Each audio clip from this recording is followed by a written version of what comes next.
Olá, alunos do 7º ano. Aqui é Leonardo Montes, professor de História, trazendo mais um vídeo para vocês, dessa vez explicando as questões da semana 4, que começam na página 71 da apostila. Nossa unidade temática, a organização do poder e as dinâmicas do mundo colonial americano, e o nosso tema específico, a sociedade açucareira no Brasil colônia. Muito bem, nós vamos começar a estudar essa semana sobre esse período que marca a primeira grande empreitada de Portugal no Brasil, ou seja, o sistema que Portugal encontrou para tornar lucrativa a terra do Brasil. E isso marcou profundamente a nossa sociedade.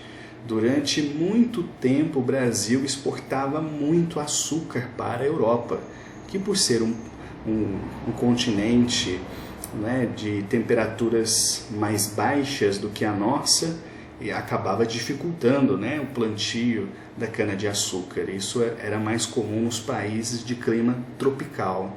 Então, durante muito tempo, o Brasil forneceu açúcar para a Europa e mesmo para boa parte do mundo, né? Só que esse processo se deu através de formas muito agressivas. É esse sistema que vai dar origem à escravidão, que vai trazer miséria, sofrimento e principalmente que vai gerar riqueza para poucas as pessoas. E até hoje a gente vê reflexos disso, né?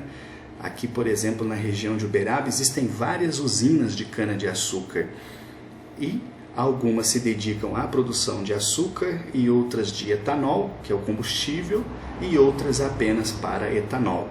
Eu mesmo trabalhei durante quase 11 anos ligados a uma dessas empresas. Então, isso tudo é legado, isso tudo é uma herança histórica que começa lá em 1500 e pouco, com o surgimento das fazendas, dos engenhos, das senzalas, etc, etc. Então é sobre isso que nós vamos estudar. Então, como sempre, aqui tem um textinho, vocês devem ler. É um textinho pequeno, não é grande, mas é muito interessante e eu particularmente gostei muito das questões dessa semana. Acho que são questões reflexivas, questões que realmente fazem com que o aluno reflita sobre o que está sendo estudado e não se preocupe apenas em decorar coisas, né? O objetivo da história não é encher a memória de vocês com informações inúteis, mas fazer com que vocês tenham um olhar atento, um olhar profundo sobre a história, ok? Então vamos lá. Pergunta 1.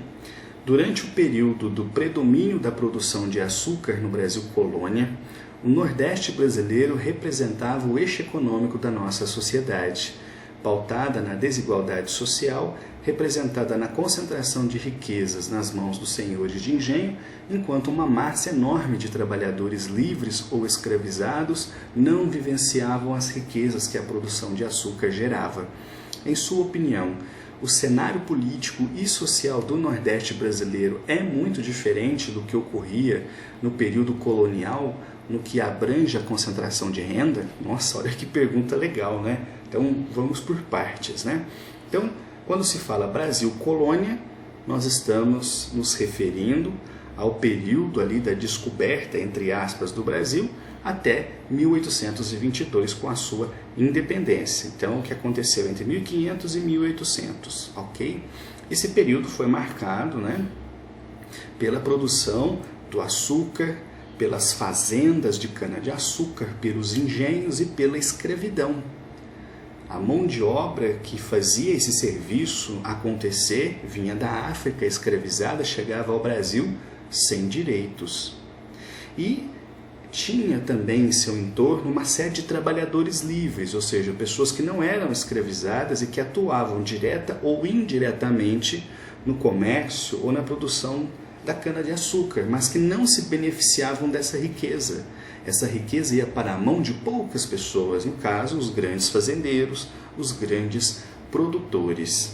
Então, nesse período, a força econômica do Brasil ela estava concentrada no Nordeste, onde o clima favorecia o plantio da cana-de-açúcar. Tanto é que a capital do Brasil era Salvador. Agora, o que essa questão está querendo saber é que vocês reflitam no seguinte: hoje, quando a gente olha para o Nordeste e observa o cenário político e social do Nordeste, está muito diferente do que acontecia no Brasil colônia ou não? Então, é uma reflexão muito interessante. 2. Descreva as etapas de produção de açúcar.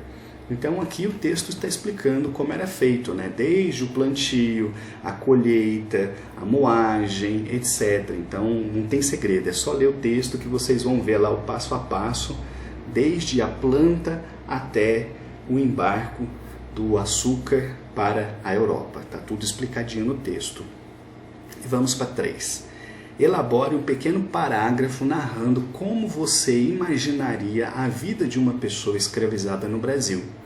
Desde sua captura até a sua vida de trabalho forçado. Busque imaginar todos os âmbitos da vida social de um escravizado, envolvendo sentimentos, saudades da terra, sonhos e sofrimento. Olha que questão interessante, né?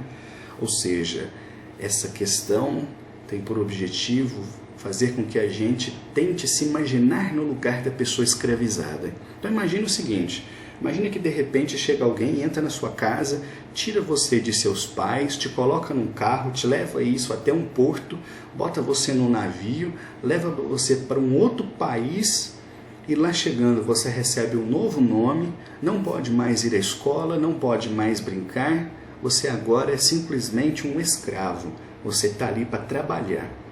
Você vai trabalhar o dia inteiro nesse sol de quase 40 graus, como está fazendo hoje em Uberaba, e quando chegar à noite você vai se juntar com outras pessoas dentro de uma grande casa chamada senzala, vai dormir no chão, não vai ter direito à boa alimentação, não vai ter direito à higiene, não vai ter direito à educação. Já pensou como isso é terrível?